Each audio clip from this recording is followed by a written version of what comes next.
El siguiente programa es una producción independiente. Las opiniones, comentarios y expresiones del mismo no representan necesariamente las políticas institucionales de Doral Voice ni de sus patrocinadores.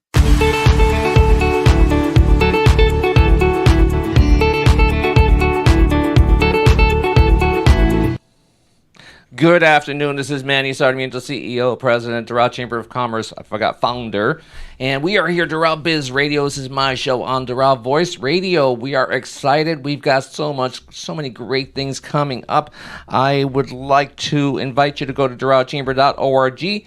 Our membership is growing because we're here to help the community, help the business. Watch out for Taste of Doral tomorrow. There's many of Mother's Day specials, Cooper's Hawk, 107 Steak and Bar, La Fontana, and some of our amazing restaurants here in Doral. With that said, once again, my name is Manny Sarmiento, and I want to welcome our very special guest today, Councilman Pete Cabrera, candidate for mayor, city of Doral. I didn't make it, man. I lost two campaigns my whole life. Third grade and 2 years ago for mayor. So I'm 2 for 2. All right, batting zero. That's not good. Welcome, Pete. Good to have you here. Manny, it's a pleasure to be here, and I want to thank the audience that's listening to us today. It's an honor to be here with you today. Well, it's going to be today, but you know what I do. I teach social media, SEO, email marketing. We have 43,000 emails. So this is going to go out afterwards, okay? Of course, I have interviewed other candidates. You know that. Okay, so let's be dynamic today. Let's give the city of Doral and the residents great information about who you are. I was curious, that you're running for mayor again, or running for mayor first time, right? Or have you run before? Yes, one time. One time, perfect, okay. But you have been with the city for many, many years. You're going to tell us your history right now. So who is Pete? Well, actually, my life of service started way before I got into politics. My life of service had been for many years, actually since my youth. I have been involved in service, helping people. Then through the church for many, many years. In fact, that was a lot of people don't know a lot about me because I'm really more about... You founded Guadalupe, or you had something to do with it, right? With making sure it was here in Doral. Well, actually, the mission was here, and we didn't want Sweetwater stealing the church, too, right? There was 5 families that were part of the original families that we managed to get it to become a parish, basically. Not the temple, the church, the parish itself. And it's interesting as I think about it, because as I tell some of my stories from the beginning, reality is I got into politics by accident, and I'm really always been a person about just action and results, and really not looking for glory. By accident, but you're pretty good at it. Yeah, but I'm just serving, and I care. So back then, basically, in the same year that we founded the parish, some things were happening in our community that got me engaged. And one of the things I never liked about politics, I hated abuse of powers, I hate political agendas, I hate all the games, the things that we all hate. I'm still. And by the way, I'm still there. You know me. I hate abuse of power. So one of the things that engaged me was that, and I actually filed a lawsuit that led to the sale of a land that was going to a technical association that got sold to the school board where Ronald Reagan is today. And it was the first public high school. Otherwise, it would have been a charter as a result of my lawsuit against the community council at the time. And that's where Ronald Reagan came from. And that was before I even got involved in government. But that's actually what brought me into the game. Besides the fact that the first meeting I went to about incorporation was because my kids were growing up here. They had grown up here basically without a park, without a school, nothing. We were paying taxes to the county and not getting anything in return for it. So my interest was there. My passion was to stop kind of what I consider abuse of power that was going on in this area before we became a city. Mm-hmm. And that's what got me engaged in the process. I'm a founder of the city. I was the president of the PAC that promoted the incorporation. And the journey began. I served 2 terms. I finished my commitment of 2 terms, and I went home after that. And really, I had no plans of coming back. Like you were saying, like in the military, you've done your 2 tours of duty. Uh-huh. I had done my 2 tours, and I finished. It was enough. I'm sorry, you looked exhausted after those 2 tours. I can actually show you pictures of 10, 15 years ago. I look better now. I remember. Those are tough terms, especially that last one you served. Okay. Yeah, I think that's right. I remember that. You know some of that stuff, some of the history. I was in the middle of the battles there trying to, never mind. Listen, politics is a full contact sport. I try to stay out of the politics and stay more in the public service side of it all. So at the time, I had stayed out, I had finished, and was no intentions of coming back. And in fact, it was early April in 2014, I was in a friend's house in Costa Rica in the middle of the mountains, beautiful home in a pool, and he loves politics. And he asked me, so what are you doing? You coming back? And I go, no, I'm done. Yeah, you've been traveling a lot lately, right? Yeah, enjoying life. I'm following your Instagram, your Facebook. It's like, wait, how does, this guy gets around. Yeah, well, lately I've been trying to enjoy life a little bit. The years go by. So at the time, I decided, I said no to him. But 2 months later, everything we had built was starting to fall apart. And a mayor recently, a former mayor, was telling me, it's really amazing how you could build something for 16 years. It only takes 4 years to tear it apart. Yeah. So in 2014, I came back, and really to try to replace somebody that was creating part of the mess that we were having and all the attention. And really things started coming back to normal in 2014 upon my return. Kind of got back to some civility, and there's still a little bit of trouble going on. And we've been in that road of rebuilding.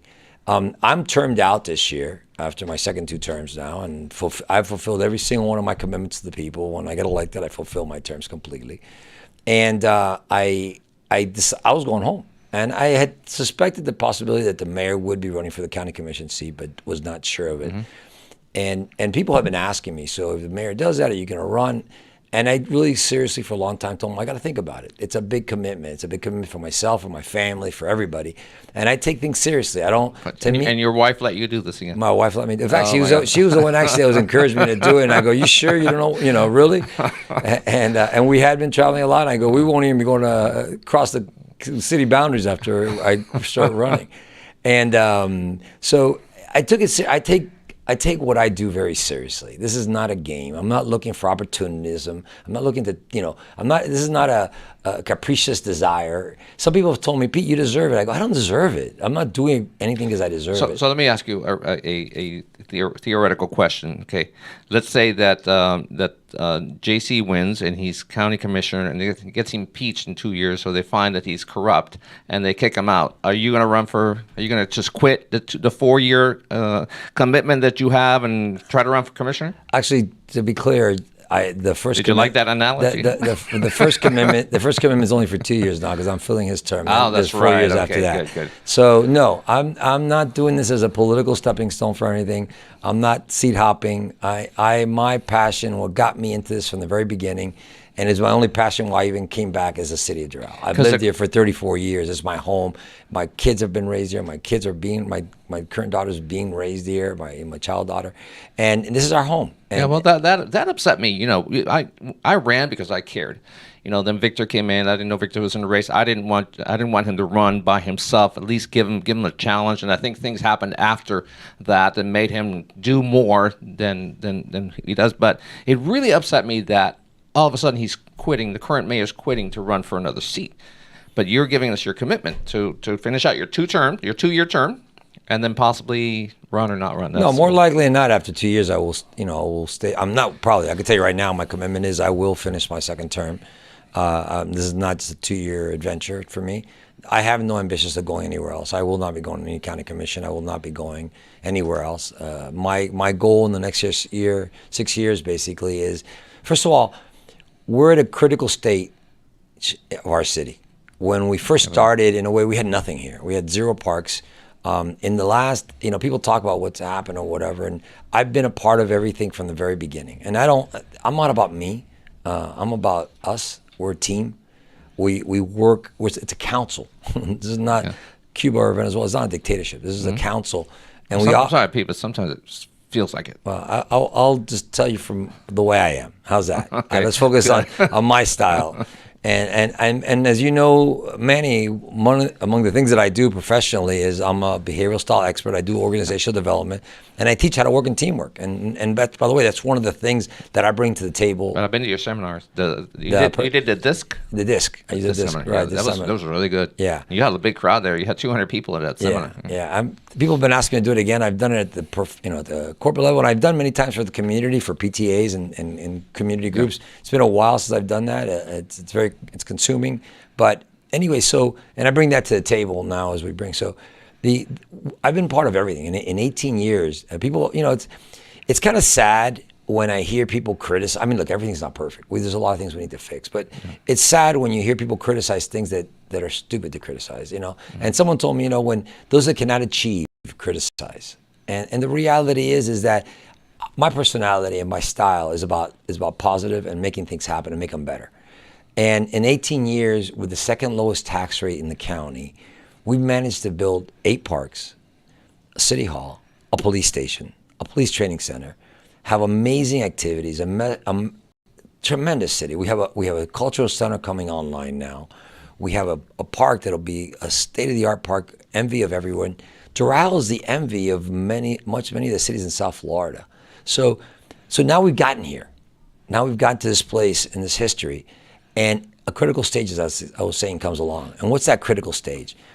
Now it's about maintaining, because there's no major projects any left. We basically, all the major projects, by the way, these projects don't even come from when we started the city. And let me back up a second to the history of the beginning. Before we became a city, we started an organization called One Doral.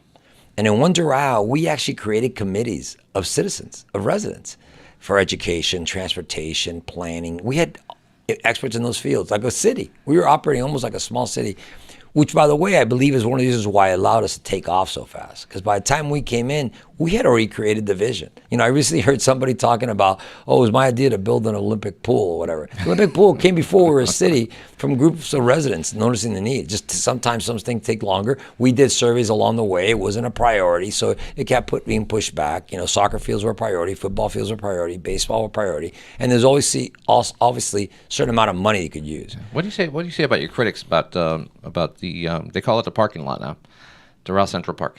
It's saying it's taken too long. It's cost too much. Now the council approved more money for it. What do you say to your critics about that? So let's because they're hitting you on that one. That's fine. It's fine, because actually the funny part is, and again, where do I go back? Those that can achieve criticize. I mean, there's a park that would approve right before we left. The first group of us left in April of 2012, and we left in November. Well, that park took 5.5 years to finish. Which one? It was Legacy Park. Legacy Park. So, and it shouldn't. Sometimes it does. It went over. This one in particular, it's kind of sad they would say that, because we approved the bond, and I have the entire timeline. In fact, I meant to bring it today, but the entire timeline, it's gone through the processes like normal. I had to first get approved by attorneys to be able to put a bond, because we were financing it. Then we had to go out to sell the bonds, and then we had to start the process of the bids and everything. Government is not private sector. You and I both come from the private sector, and at the beginning, one of my greatest frustrations was that. And I understand that it has to have a certain level of transparency. Well, that level of transparency isn't always the most efficient, or definitely not the fastest, but it has to be there to ensure that there's transparency in the way we do things. So it slows things down. In this case in particular, COVID didn't make it any better. Okay, so it delayed it a little bit longer, but we're pretty much a little bit behind schedule on both the Cultural Arts Center, about 5 months, and on the park, probably about 9 months. We also got delayed. People don't know that we have to go to the county for permits too. So, which is kind of crazy. We got to go to the county. Talk about building hell. We actually got to go to Durham also. The same nightmares people we have to do them too. I hear about the nightmares. So we got delayed. And a lot of parks, our permits were stuck at the county. So we're ready to go. We're moving forward. The first phase will be done by 2024, and the second phase will be done by 2025. As far as the over budget, it's the same thing that's happened everywhere else. COVID. I mean, and not only COVID, everything has come after the inflationary, what we've seen in inflation going on right now. Cost of labor went up, and cost of goods went up. So I wonder whose fault that was. Well, I'm not going there. That's another jurisdiction. It's above my pay grade. So to criticize that is ignorance. Well, that was Putin's fault, by the way. Truthfully, to criticize that is ignorance. When you see the entire, I mean, you go have lunch, 4 people, and compare it to what it would have cost you a year ago. People talk about 8% inflation. I'm saying it's more like 30 to 50% right now. Yeah, it's high. So look at the gas pumps, look at the restaurants, look at anything. So it first went time up. I've paid $65 to fill my tank. Well, first time. But the funny part about it, people are criticizing it. People talk about efficiency. The great news is that it went over budget, about $36 million. We had it in reserves. People are not having to take out of their pocket to make that up. We had it in reserves because in spite of everything we've done, with the second lowest millage rate, we have $80 million in the bank. Holy. Okay? We have 1 year. Our requirement is to have 15% of our annual budget, which is about $80 million. That means it would be $12 million, I mean. Now, someone would criticize that, though. It's not the city's job to have $80 million in reserves. Good point. I'll tell you what, when I came back in 2014, we had about $70, $80 million in reserve. And I told the city manager, we got projects we got to finish. Let's get these things done. Let's do it. He goes, I agree with you. And about a year later, we started all these different projects, and I go, we still had like 65 million in reserves. And I asked them, why aren't we doing more? He goes, well, because there's only so many projects you could tackle at one time and do efficiently and make sure that, you're juggling all these different pieces. And I got it. And the reality, again, it's people that are criticizing the transparency or the economy or how we've managed. We really almost can't even spend our money fast enough. Now, let me answer a question before you ask it or anybody else ask it. Mm-hmm. If you have money in reserve, why aren't you lowering the millage? We have. We've lowered it several times. The problem is that we've gotten to a point, though, that if we continue to lower the millage, our needs are going to continue to grow. And now, the maintenance of all these buildings we build coming around. Some of these buildings are 10 years old. Some of our fields need to have been redone. So it's very easy to go down, but very hard to go back up. So to be fiscally responsible, the difference would make us nothing. And by the way, since we're on the topic of the parks and the bond and all that kind of stuff, but I've also, since we're going to address all the nonsense that's being talked about, the average household is paying for the bond. A townhouse. How much? About, you ready? Yeah. Less than a Big Mac meal a month? Between 7 to... Well, Big Mac meal is very expensive now. I know. No, I was saying cheaper. You're probably talking, depending on, remember, it has to do with assessed value, it has to do with homestead exemption, it has to do how long you've been in the home. But I actually did an analysis of a couple homes. One that sold for $690,000 in 2019 is currently paying $20 a month on it. A lot less than they're paying for associations that they're in, number one. And number two is, when that park is finished, when the Culture Arts Center, the bikeways, and what was paid for by the bond, because that's all that, not just Central Park, is in that bond. By the time that the Doral Central Park is finished, besides the fact that our value of our homes have gone up dramatically, we will have one of the premier, definitely the premier park in the state, and possibly one of the premier parks in the country. What do you think that'll do to the value of our properties? Dramatically increase. Besides the quality of life, which is more important. I mean, we're going to have Olympic pools with stadiums. We're going to have amphitheaters. We're going to have baseball fields. We're going to have nature areas. It's like on and on and on and on. Mm-hmm. And the value of the home will go up dramatically more than those $20 or $10 or $7 that they're paying a month. Okay. So you got to look at it that way. I mean, again, people that don't achieve and don't have results have to criticize, and it's sad. And especially if that person is looking to be a leader of this community, if you want to criticize some of the things that we do need to improve, and I can tell you what some of those are, and I'd be glad to, because some of them impact you. Well, what are some of those? Well, one of the biggest concerns that I have right now, I mean, we went through a new software for building department, and it was a fiasco. It was a mistake. I mean, we trust our experts. Keep something in mind, Manny. We act like a board of directors. Mm-hmm. We're not the directors. We're a board of directors. We give direction. We have experts that we trust on, and sometimes they let you down. And in this one, they let us down. And we brought a software in that's been chaos, and that needs to be, basically, definitely we're working through it, and I'm not sure we're still there. We're not quite there yet either. So we have a current manager, that's doing an amazing job. He stepped in. The former one resigned when all this chaos happened. And he stepped in, and he's been doing an amazing job. He's a former chief of police, and he had come in. He had been a police captain, and actually commanded the largest district in the county. Retired, went to private sector, doing real well.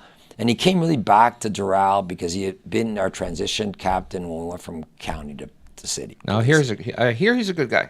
He's an amazing guy. But some people criticize the fact that he doesn't have the qualifications that the new charter says. I'll answer that to be city manager. I'll answer that one real quick. Okay. Number one, the qualifications in the charter now were put by were recommendations that were made by a charter committee. Mm-hmm.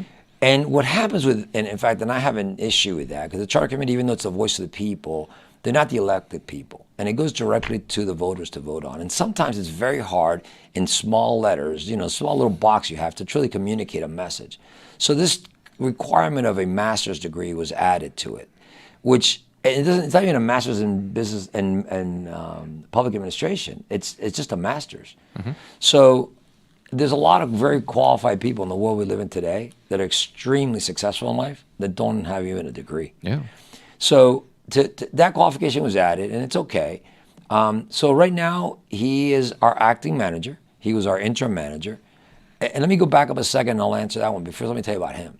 So when he came in, and I knew that he had come in and done an amazing job with the police department and really kind of cleaned up some stuff that we need to do there. He's a nice guy, too. He's a great guy and very highly respected. I've come to, first of all, he's got friends everywhere, which is a very good thing when you're a manager. Good connections. Good connections. When you need to get things done for the county, for the city, for the community. And he calls these people. He goes, I'll talk to him about something. He goes, we need this, and he'll tell me, oh, wait a second, I know someone there. Let me call. And they all respect him because he's a good guy, decent guy. What you see is what you get. Now, let me tell you what's amazing about it, what's so fabulous about it.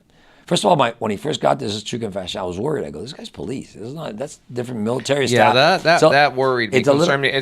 I felt like it's kind of strange. Yeah. So let me tell you what happened about a week later after that. I go, wait a second, though. What is he? A natural leader.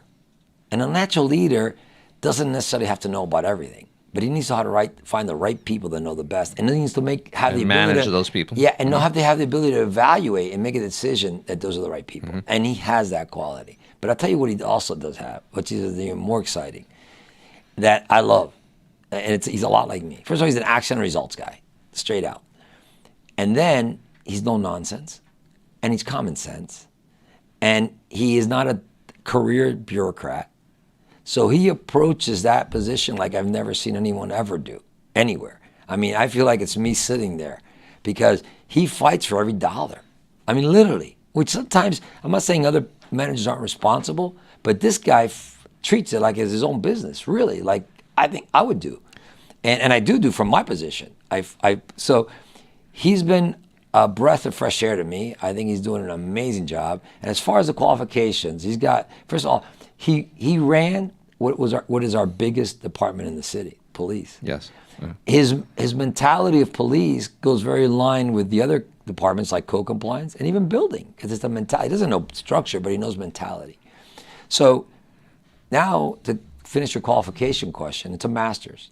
He has partial credits for it, and he will finish it. That's great. And he will. And when they passed that, when the charter committee proposed that and it passed, it also passed for the city clerk. At the time, our sitting city clerk did not have it, our master's.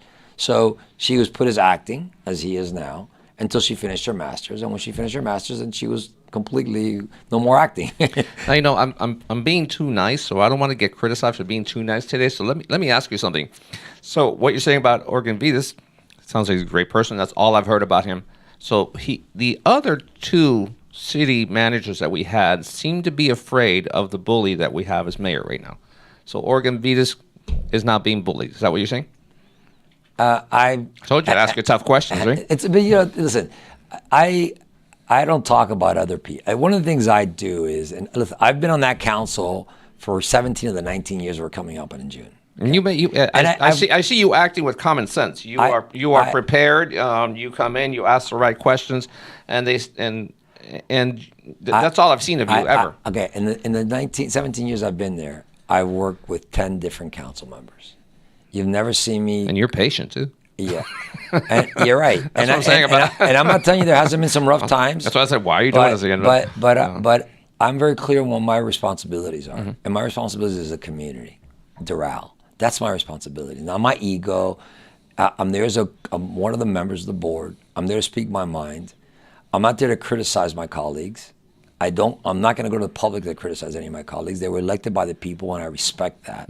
And to criticize someone elected by the people, I feel I'm disrespectful to the people. Well, I can criticize them, and what I've seen is there's a lot of chaos up there. And by the way, anybody's welcome to come up here and talk to me. I've even invited Bermudez to come here, and I know he will never sit in front of me to answer these questions. But I'm not happy with the current council and mayor right now. I'm extremely dissatisfied. So I want change. Right now, I'm fighting for change. So it's one of the reasons I wanted to interview you. I want to hear your part and who you are. Let me tell you, because some people ask me, a typical question to ask is, okay, you're running for mayor. What are you going to do? What plans? Yeah, that was one of my questions. What plans do you have? Well, that's a typical question. Yeah, right, exactly. So what's your vision? What's your vision? And what are you going to do? And I go, well, first of all, there's a couple dimensions to that.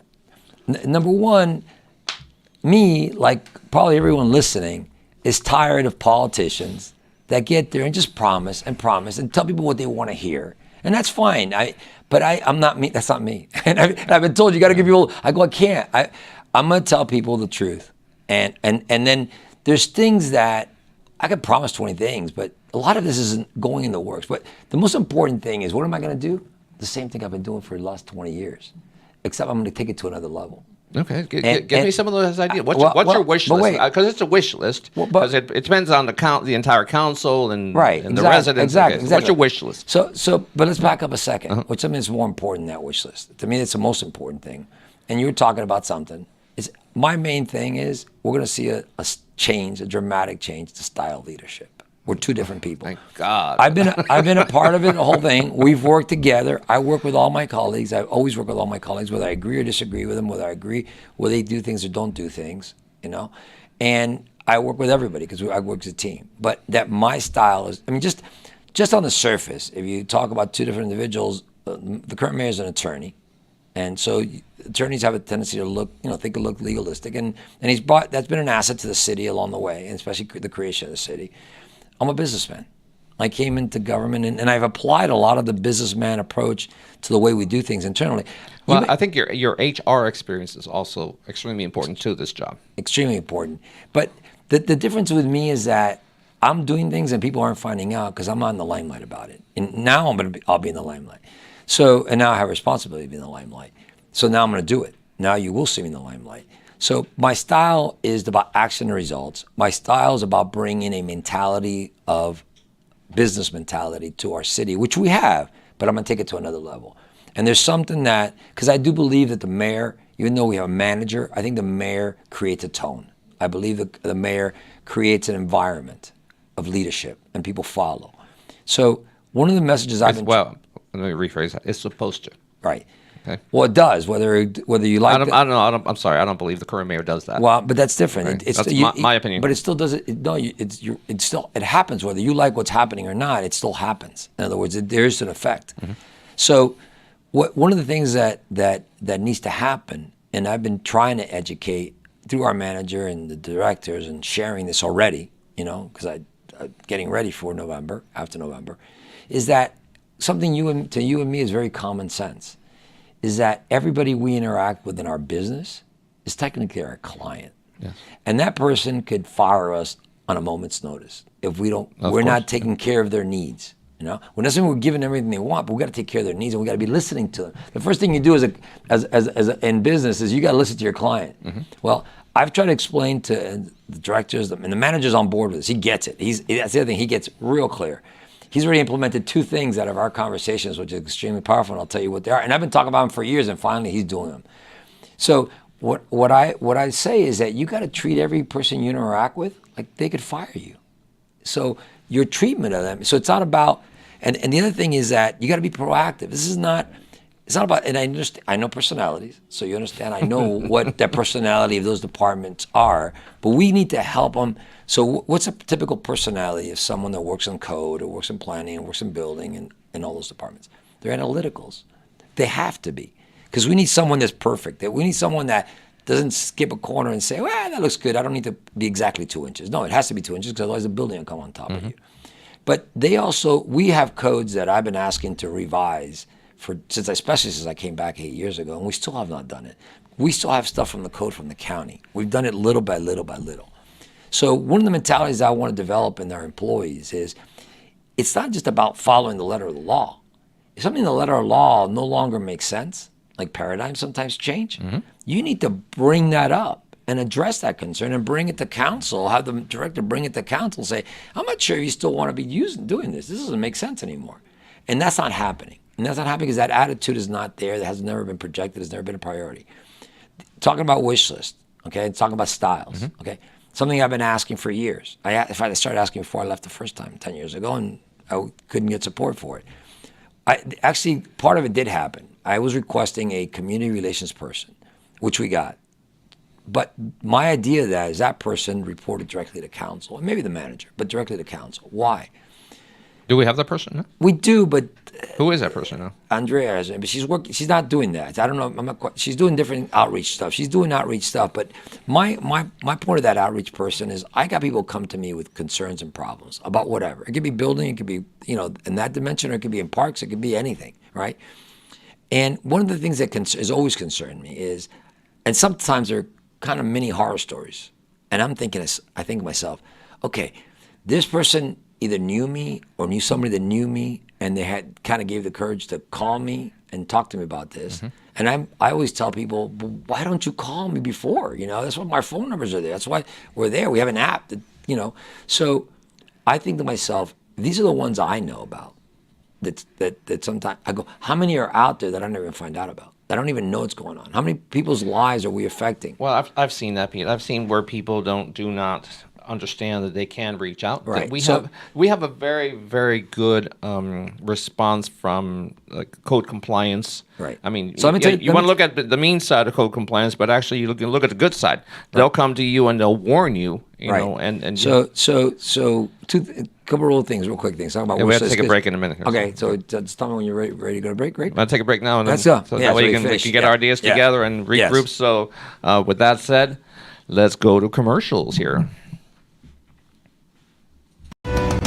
Si hay algo que nos caracteriza en el Doral es la buena comida y los grandes eventos. Por eso, impacta a tus invitados con Brunellas Catering, donde encontrarás un menú variado y a muy buen precio. No te vas a equivocar. Llama a Brunellas Catering al 786-329-2913 o búscalos en Instagram bajo Brunellas Catering. Déjales dicho que te recomendaron de Doral Voice Community Radio. Escucha de lunes a viernes a las 6 de la tarde A Otro Nivel, programa de información con todo lo que acontece en nuestra ciudad, solo aquí en Doral Voice Community Radio. El Venezolano News, décano del periodismo de primera por más de 30 años en el sur de la Florida. Búscalo semanalmente en múltiples puntos del Doral o visítalos en su página web elvenezolanonews.com. La hora más feliz del día en el Doral es La Dora Loca con Saulo García de lunes a viernes a las 3 de la tarde, solo aquí en Doral Voice Community Radio. En estos tiempos difíciles, una celebración puede ser bien costosa. Eternity Events te puede ayudar a decorar y preparar tus fiestas con excelencia y calidad. Llámate a Valentina al 786-991-3967 o búscalos en las redes sociales bajo Eternity Event para que puedas ver la calidad de los eventos que Eternity Events ofrece. Descarga la aplicación Android o Apple bajo Doral Voice y disfruta de nuestra programación 24 horas al día, donde quiera que te encuentres. Doral Voice Community Radio, haciendo comunidad. Si quieres almorzar sabroso y económicamente, en la 79 Avenida y la 46 Calle del Northwest, restaurante Eurocafé Express. Sándwiches y almuerzos ejecutivos de primera calidad, con buenos vinos y una atención de primera. Visita a nuestro amigo José. Para más información, llama al 786-362-6471. Restaurante Eurocafé Express. No te pierdas Días por Aquí, un programa dedicado a las diásporas del mundo que conviven aquí en el Doral. Moderado por Rafael Uribarrí, lunes, miércoles y viernes a la 1 de la tarde, solo aquí en Doral Voice Community Radio. Cuando se trata de calidad y prestigio en diseños gráficos, tus mejores trabajos los consigues en Printcraft. Buen precio, rapidez y confianza de que tus proyectos gráficos queden profesionalmente. Llama a Carlos al 954-294-6139. Printcraft, calidad comprobada. And we are back. This is Doral Biz Radio. My name is Manny Sarmiento here at Doral Voice Radio. Before we go on to our wonderful conversation with candidate for City of Doral, Mayor Pete Cabrera, I want to tell you about an event we got coming up for you. We are back live. We've already been doing live events. We did Top Golf. We did La Fontana, lunches, amazing events that we have. We're still waiting for IKEA so we can go back to our 100-plus person speed networking event and Carnival. We can't get on a cruise yet, so we're looking forward to those events. But for now, May 12th, at 107 Steak and Bar. If you haven't tried their barbecue hors d'oeuvres, those are amazing. Of course, they have Whiskey Wednesdays. They have an event for Mother's Day. All that's featured on DoralChamber.org. But May 12th, come on out and network. Join other business professionals at 107 Steak and Bar for this wonderful event at a wonderful location, 107 Steak and Bar at 107th and 33rd Street on May 12th, 5 to 7 p.m.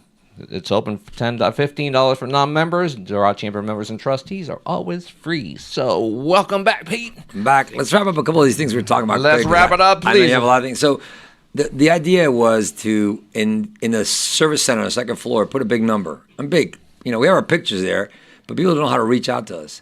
So I want to have a big sign. We got to update your picture. You look different. Yeah, but basically, so the idea is to have a number there. They call that number if there's any problems, or even have that community relations person's there, and they're going to reach that person. I want to know where the challenges are. I want to find out. Why about hasn't it. she reached out to me?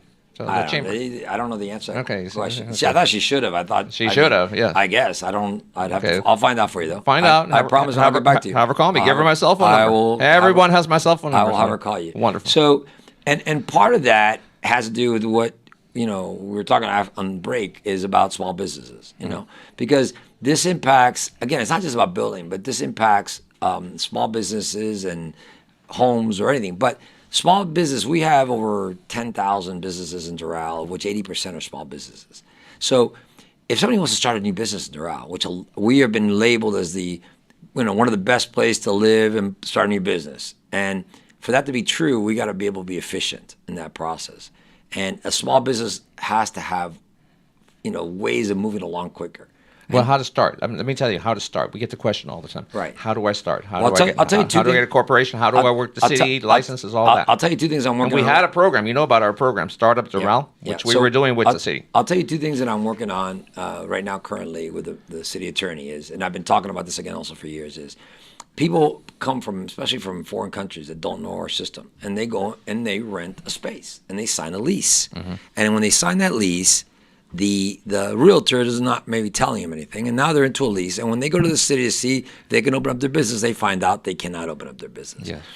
The other issue you're seeing is that sometimes build-outs are done illegally. They're either by the tenant or by the landlord. When a new tenant comes in, we'll do it for you.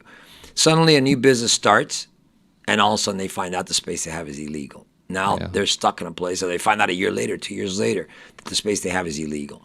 Now they're going through this whole process. So I'm requesting, and we're looking into the possibilities of putting the pressure, the burden upon landlords, that they get. I like that. That before they lease, Because they don't care. They don't care. sign a lease. And Right, no exactly. contingency. Exactly. The lessee doesn't know they can put a contingency. One for sure, that if they have any illegal space, that's their burden as landlords. So what I'm requesting is that the burden is put upon them. All landlords are put on notice. Realtors are put on notice that before they can sign a lease, otherwise that lease is basically invalid, and the person can get out of it, and then be a fine for it. They have to get an inspection by the city to make sure that there's nothing that's out of code, that was done without code, without permission. That way, whoever's coming into that space, so before they even sign that lease, they need to have at least that much. The other thing and that part should be a lot easier to do. The other one that may be a little more complicated, but I'm working on it too, is that they have a pre-notification letter also before they sign a lease. I love it. I love So it. Now that- you are going to get feedback or Pushback. negative pushback, because people are going to say the process is difficult enough already, especially when you have to deal with the city and the county. So you're adding an extra step. But I'll tell you what, I like it. Listen, I like that. Listen, the key to that is that should be a quick, simple process. We need to be efficient in everything. Again, we need to treat the city more like a business. There's no such thing, we'll get back to you in a week. No. Listen, you dedicate a department, they pay a fee for it. You have someone dedicated, just do that and get it done, period. There's no excuses. So those are some of the ideas to make sure we, not only we protect those people, and then afterwards, I'm talking about possibilities even. I was telling them, right now you can't even find an architect. A small business owner tries to get an architect for space, they can't. It's very hard. They don't want to spend the time and energy and all that stuff. Yeah. So I'm looking into possibilities of how we can facilitate help as a city to small business for a fee, but a reasonable fee to help all that process. So those are some of the things I'm in discussion with, because a small business owner sometimes can't even get off the ground. We have the program Startup Doral. I remember. I'd love to kick that off again if you're the mayor. Yeah. Okay, and that was monthly, and we would meet 9 to 11 at City Hall. And I remember. We would have every department head. That fell apart. We didn't get the support for that. I remember. Let's bring that back. Startup Doral, and that was what that was exactly. Step 1, step 2, Yeah. do this, don't do that, why, and the entire process of dealing with the city. I think it's a challenge everywhere in Doral. even maybe a bigger challenge because we're a big community of immigrant, and they're here coming like my family came, years ago from Cuba with this desire to make this country better. And then we're blocking their opportunity to do that. Yeah, we've and seen it. so we need to facilitate that process, So that's a big critical thing in that department. The other thing I was talking about, some of the things that I've been trying to get done from the customer service point of view, and I'll wrap that up with this. One of the things we've done, we've put cameras like police officers on our code compliance. So even though they're doing a good job, we got to make sure that their attitude is correct. They have body cams? They have body cams. Really? I kept telling that was actually the manager's idea as a solution to what I was, because hey, look, people are coming to me with complaints. So he goes, fine, we'll put body cams on them. And they didn't like it at first, but guess what? Keeps everybody honest, including the end user, to make sure that they're not making a story up, just like with police. But at the same time, it keeps them honest to make sure they're treating our people correctly. I love it. The other thing that the manager's doing, talking about the manager, okay, something I've been asking for years, and I didn't actually give him the idea, which is what I mean. Me and him, he thinks like me. I didn't even give him the idea, but I was telling him what the need was, and he reacted. He reacts. You know what he did? We have a secret shopper program in our city. Do you know what that is? No. Okay. A secret shopper program is a concept. Well, I know what a secret shopper is, but I don't know how the city does a secret shopper is someone that basically plays out like whatever, no one knows who, when, and how, what department. There's a company that's hired, and they go undercover. And the private sector does this a lot, and they go in and apply for a permit, or they'll do anything else, and they'll see how the matter's handled, how efficient it is, the attitude of our clients. This is private sector mentality. And again, I've been thinking about that for years. I've talked about secret shopper in the past. It's never been implemented. I didn't actually mention secret shopper to him. I don't think I did. I don't remember, but he already implemented it. No one knows who, when, and how. I love it. Yeah, wow, that's great. So, and again, this is all about customer service. And I want to share something with you now, because I'm not sure how much more time. We've got about 10, 15 minutes. Okay, I want to share something which is very important, and we kind of delved into it a little bit, is why am I running? Yeah. And people say, and I'm not arrogant about winning. I'm not like, but I don't have that, me, I don't have that kind of attitude. But I am confident. Why? Because I'm confident in our voters. And the reality is that it was a big decision for me to decide to run, because it's a big commitment, and I take it very seriously. No, you've been traveling for the last 2 years. You're not going to be able to do that now. You know that, right? I understand. At least until November, and after November, if you make, because sometimes like, how the heck does he do this? Every grand opening, every groundbreaking, everything. That's a full-time job. At the beginning, when we first started the city, one time somebody was asking me to go to a China trip. It was the county was doing it, and I go, I can't go on for 2 weeks. I got a business to run. And he goes, a business to run? What do you mean a business to run? I go, yeah, how do you think I pay my bills? And and then he goes to me, I thought you guys did this full time, because you're everywhere, like you just said right now. So one of the good news about that is that I've had a business for 38 years in the insurance and benefits and HR, as you know, and we're talking about a little while ago. Last year, I sold the majority interest in it. Me and my partner did, to a national firm. Right. So, and right now, the few clients we stayed responsibility with, my client manages 100% the service, the day-to-day. So it's freed me up not only for the campaign, but it'll free me up, give me a lot of freedom after November. A lot of people don't realize that any public service position, especially mayor, that's a business. You're running a business. Yeah. So your experience. Tell me about your experience. Yeah. So at the end of the day, one of the things that made me decide to run, and even though it was a big commitment, and again, once I make a commitment, I make commitments, and I'm here for the people, was that I started thinking about what was happening. Okay, with the mayor leaving, and I had heard about one of our council members thinking about running she's not finished yet. But so come November, keep this in mind. Think from a business perspective. We're talking to a chamber group. Think about a business perspective. We have an $80 million company, okay? And come November, your main decision makers, two of them are going to be brand new, elected in November. Mm-hmm. One's going to have 2 years experience, and one's going to have 4 years experience. And then the mayor's seat. There's only one person that's been there from the very beginning. Otherwise, we lose all the historical knowledge, because the day the mayor leaves and I leave, all the historical knowledge is lost. How and why we do things and how we got there. And as a result of that, obviously, if you don't know your past, you don't know how to make the future better. Mm-hmm. Anyone that knows business. I mean, I know young people, when I was younger, we thought we knew it all. So the continuity, you're bringing continuity to continuity, and there's something else that's very important.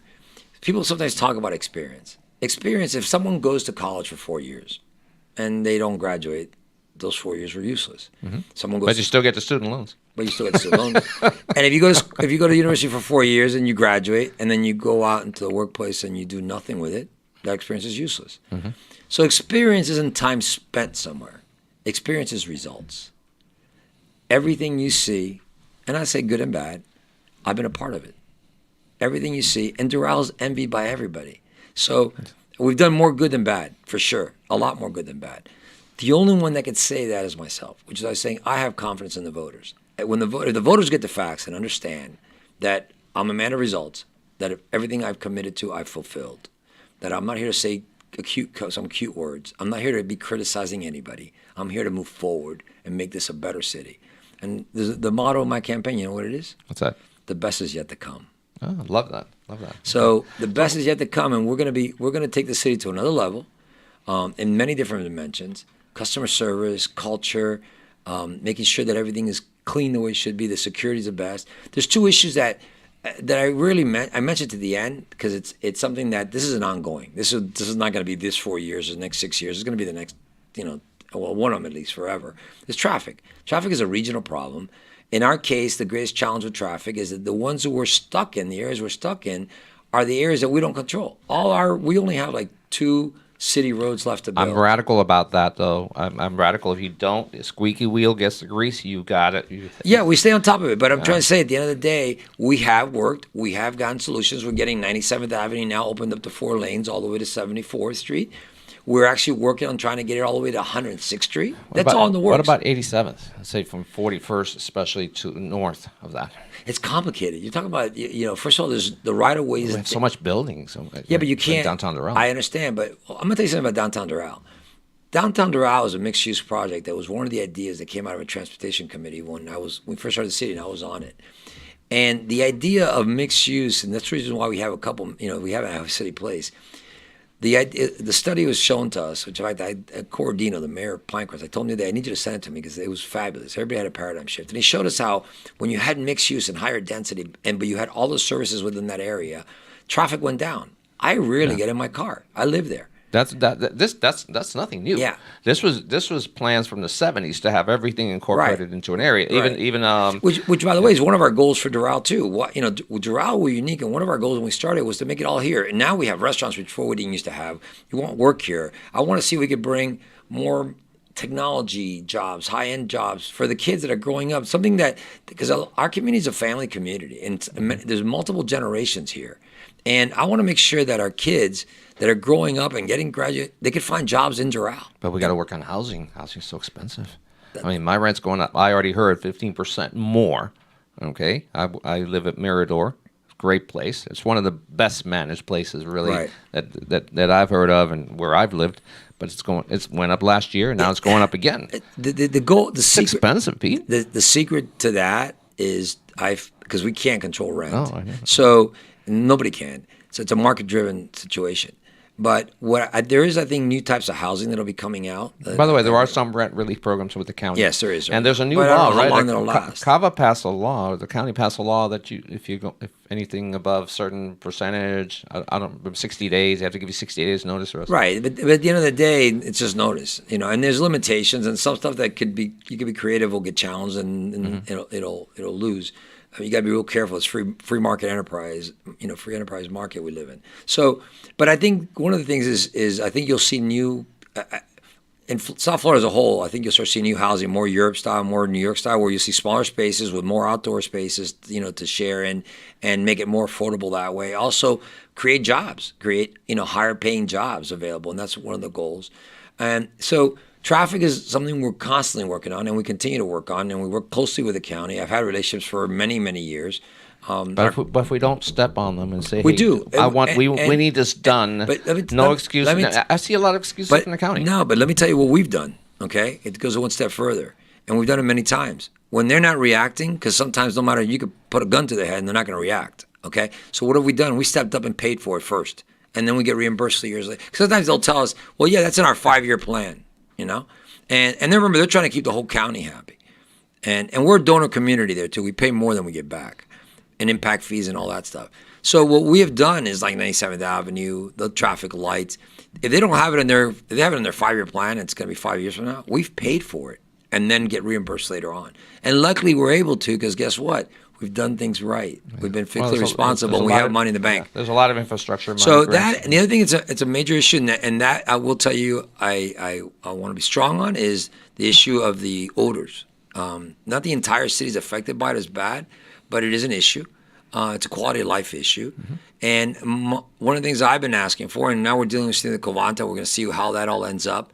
But the landfill's there too. We can't just double all attention on Covanta. So I've been asking for years, and that will be a high priority of mine, to make them pay for ongoing studies, because we've had to pay for them, and they're periodic. We do them every couple of years because they're too expensive to do. But there's no reason why they should not be independent, paid for by them, selected by us, who does it, of constant odor testing. And more important than odor, let me tell you something that's more important to me, more concerning to me, because I've had complaints about health. And to me, odors are horrible, but if someone's getting sick, so we need to be testing water and soil But in the surrounding area. Covanta took the easy road. The easy road is not being innovative enough. There are so many ways. 99% of your trash can be recycled and recycled efficiently without the health issues that. At the meeting we brought it up, I brought something. They don't want to do this. It's cheaper just to say, hey, let's give Covanta the contract another 10 years or whatever. I brought to the meeting, when we discussed at the city, I brought technologies that have been shared with me that comes out of Israel. Now, the problem is that it has to go through the process of approvals here, but you can turn that back into diesel and natural gas. And the process is not that difficult. By the way, I just want to let you know we have a biodiesel plant opening up in Doral soon. Right. To generate from oil recycling. You can turn this back into diesel. And I have something else for you on water bottles soon too. Okay, good. I shouldn't be drinking this right now. That'll be a secret when it comes out. I lost my portable ones. So going back to the point is that I'm coming back because I have a commitment to the city. I'm not here trying to improvise. I'm not trying to take advantage of an opportunity. None of that stuff. Give me a quick answer on something, because we're short on time here. And I have to bring this up. Yes. Business. Can we have a better relationship with the city and the Doral Chamber of Commerce? Can we do more? I want to do more. Carmen Lopez, our board, we have a very strong board, despite what the current mayor says that we don't. I want to work. I want to work closer. When we were doing Startup Doral, that was such a great program because we have that. I got the call yesterday. How do I do this? I have no idea. I got Sunbiz tells me one thing, the county tells me another. Manny, we've known each other for over 14 years. Okay. And you know who I am and how I am. Yeah, we know that. I tell the story all the time. And you're transparent, right? And you'll get from me the truth and the straight talk. I don't play games. I don't play politics. I don't have agendas. If there's something I don't like, I'll tell you what it is. I'll tell you how we need to fix it, how we can work on it to make it better. Good. And I'm straight. I don't play games, And you've been here for 14 years. You hustle. You make things happen, and that's in our interest. And it's in your interest that we do a good job for small businesses so they can prosper and the chamber can be more efficient. The more players, the better. Appreciate that. Thank you. And you'll have always a straight. You know me for me. You always have a straight talk from me. Yeah, you were the one. I got to tell a story because it's a great story. You were the only one on the council in 2008 that said, "Manny, I'm sorry, I don't believe in you. I don't believe in you because we have the Doral Business Council here, which is default. I mean, it's gone because we don't need another chamber. Blah blah blah." You were the only one that was honest about that, and I've always appreciated it. I always tell the story. You know that. So hopefully we'll have a great working relationship, and you can let us do more for the businesses and support. We don't ask for monies. I mean, monies helps definitely. I want monies for businesses. I want better grant programs like the mom and pop. Let's talk about that later on. We'll talk about that later, but keep in mind that the local every level of government has different responsibilities, and we have taxes that we collect for certain types of services. So we got to be very careful where we spend that money and how we spend it. Okay, I understand that. I understand fiscal responsibility. But now let's finish up with you've got a kickoff coming, right? Yes, sir. Okay, I've been to the other kickoffs. Okay, you've invited me to yours, but I heard yours is going to be a blast. So tell us about your kickoff event. We'll be doing a big kickoff on Tuesday, May 10th. And it'll be. Oh, come on. That picture, come on. That's me, okay, man. That's a great Photoshop, dude, okay? I didn't do it. Hey, look, what are you talking about? I don't have any wrinkles. What are you talking about? Let me look straight at the camera. You see wrinkles? Hey, you look great. You look good. So that's my balcony. So it'll be at City Place at Paraíso in City Place starting at 7 p.m. Great new business. I'm trying to get them. Brand new business. Hey, get them to join the chamber. Okay, I'll talk to them. Taste of Doral is one of our brands since 2012. and we're promoting all Doral restaurants. We've got 13 bus benches. Get them to join us. I'll talk to him. And Oh, so can you put that back up? that'll be on May 10th at 7 p.m. there, Paraiso. Everyone, all the Doral residents are welcome to join us that night. Hopefully we'll fit. And if we don't, we'll sit outside and, Yeah, you got the outside area in there. Yeah, it's a big patio in front. Hopefully it doesn't rain and we'll be fine. But it should be a fun and exciting night. I'm looking forward to it. And I'm looking forward to this campaign. I'm here for Doral, man. Awesome. I'm here for Doral. And I'm here to make a Doral a better place and to continue to make it blossom like it has for the last 20 years, at which I've been honored to have been a part of. It truly is. I got goosebumps just saying it. Yeah. It's an honor for me to have had the opportunity. I thank the public. I thank everyone that has supported me, voted for me. I asked all our voters, our community, to support me and vote for me, and they have my word. Like I've given you my word. When I give you my word, I fulfill it. And the community has that support for me. And by the way, I'm gonna do it now like I do every radio show. I do it. Write my number down. 305-962 0804. 0804. 305-962. That's my personal number. If you have a problem, you call me. If I don't answer right away, leave me a message or text me, even better, because sometimes I don't answer calls. I don't know, but text me. And if I can't get back to you, I will get back to you somehow and address your concerns. I'm an open book. I'm not from the, what do they call it? The ivory tower. I'm a man of the people. Right. I'm with the people, and I want to know your needs and your concerns so we can address them. And I take them very seriously. So I look for everybody's vote. I ask for everybody for their vote and their support. And we're going to have a great year, and we're going to have a great future for Doral. We're going to continue to make the city even better. I appreciate you, by the way, accepting my invitation to you. I'm going to get criticized because I try to stay nice. Okay. You can throw me. You can throw it to the No, this was awesome. We covered everything. I toned down a little bit because I really wanted to see who you were. You know that. I told you that. I don't know who you are really, even though I've known you since 2008. So this brought a lot to light to me and hopefully to the viewers here. I want to thank you for accepting this interview and being here today.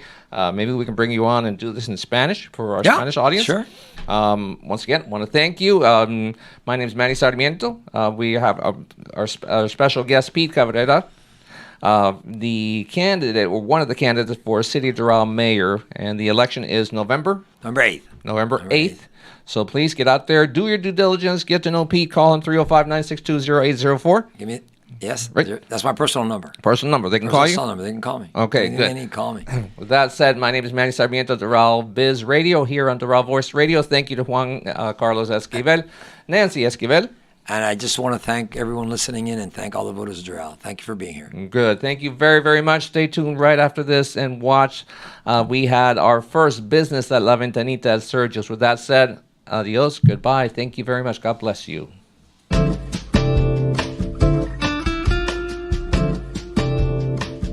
Welcome. We are here at Sergio's. This is Business at La Ventanita. This is our pilot program. My name is Manny Sarmiento. I'm excited to do this. I want to thank John. John, thank you. Thank you for letting us do this. Tell us a little bit of history. This is an amazing place. We have breakfast here on the weekends every once in a while. And, of course, our cafecito, our croquetas, empanadas. Oh, my God, those empanadas. So tell us the history of Sergio's. Well, Sergio's, we purchased Sergio's back in 1972. It was a little coffee shop on Bird Road. And we developed that. And then we moved, opened up Carl Way. And that's back in 1972, so it's been a couple of years now. Wow. I don't want to say how long because it makes me look older, right? That's when I moved to Miami in 72. Oh, really? Yeah. So now we're blessed to have 6 full service restaurants, and then we have franchises also. So, we like to keep promoting Sergio's because it's really a family business, and we cater to families. So we love having people come in here and become part of our family. And we like to treat them with love and with respect and give them the best food possible.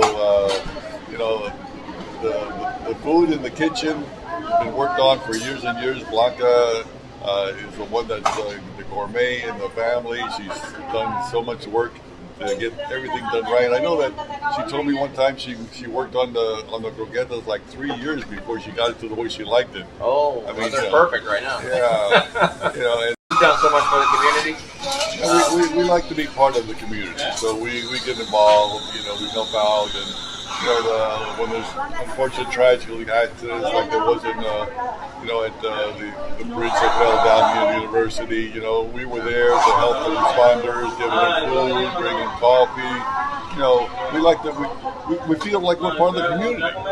You are. You definitely are. Every time somebody reaches out to you, I know you're always there. Especially, our chamber, the Doral chamber, and the city of Doral. You're always there in the schools, PTSAs. You host meetings and events here. Yes, you have a great location. Tell us about. So what's this? This is great. You know what it is? This is tradition. Yes. In 1972, I came to Miami. You hear the sounds of the banging of getting the coffee out of the filter there, and then the swishing of the hot milk for the café con leche or the cortadito here at Sergio's. So, is there anything? What about you? You've been doing this for quite a long time. Are you still active? We see you here on Tuesdays, right? So you're making me old, right? Been here a long time. Well, we all have our talents. Mine is the financial end of it. You're the CFO. Yeah, that's why. Yeah, crazy financial officer. Crazy financial officer. That's it. That's my title. Yeah. Okay. And we're all part of a team. We believe in teamwork. Nobody does it by themselves. And we have a great team with our employees. I mean, some of the people, like one of the young ladies that's working here now with the mask on, we have people that are 20, 30 years with the company. Wow. And in the restaurant business, you don't find that. The turnover is very, very large. And I saw you have robots who delivers the food to the tables. I love that. And you know why? Because we couldn't find enough servers. We had to come up with an idea, and that was my son Carlos. That was a great idea. Yeah, what actually does is allow a server that normally can handle 3 tables very efficiently, to be able to go to 4 tables, because the robot brings the food to them, takes the dirty plates back to the kitchen. Wow. So they can spend more time with the guests. Right. And they spend more time with the guests like it, and they can handle more tables, so they get more tips. It's all a matter of during situations that are bad, how can we make the best of it? That's a lesson today. This is business a la ventanita. This is a business lesson. And, customer service, quality customer service, which is lacking. But the businesses like yours who really focus on the family, on the customer service, on going above and beyond, are the ones that succeed and thrive, and that's what you're doing here. Well, we definitely work very hard at it, because this is more than just a business. How many people do we employ? And they live off of us, so we have to make sure. That's one thing in the financing I really work on, is to make sure we're sound and solid, so our people don't have to worry about their paycheck. Their paychecks are always right on time. You're a staple in this community in Doral, but you also have Coral Way, which was your second one, you said? Right. Your first one was Bird Road and Right, 40th Street and 9330. 9330, and then you have a couple others. Oh, yeah, we have on Kendall and 107th, and then we have the one here in Doral, and then we have also in Pembroke Pines in Broward County. So yeah, we have 6 full-service restaurants and a few franchises. And you have great choice from the full menu. Like I said, the Saturday morning breakfast